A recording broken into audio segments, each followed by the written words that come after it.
Got this awesome Mercedes CL550 with about 118,000 miles on it.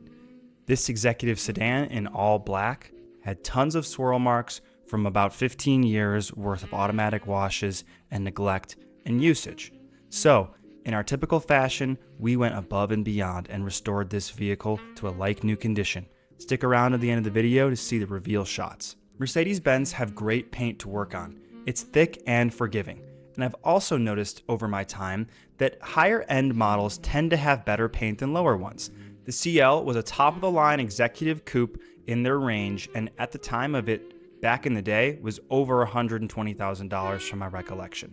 We metered the paint, made sure that everything was good, there was no repaint on this, and we did a two-step paint correction, which we were so busy trying to get the work done, I didn't get that much footage of.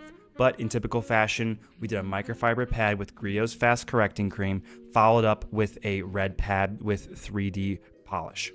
These final shots outside really drive home the improvement in the aesthetics of the vehicle. You can see how amazing this paint looks after the ceramic coating and paint correction. This was a one-day job with me and my employee Eric working on it from about 9 a.m. till 9 p.m. nonstop, and we were able to do an exterior detail, an interior detail, the correction, coating, and clean the glass, etc.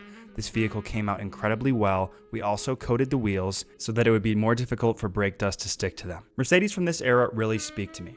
This, in my opinion, was Mercedes at the top of their game, using incredibly complicated technologies that really made the vehicle stand out. In the short amount of distance I drove it from the back to the shop to the front of the shop, it was an incredible driving experience, and we were so happy to have this vehicle in, restored to a like-new condition, and looking great for many years to come. If you live in Denver and want a similar transformation on your vehicle, then reach out to me.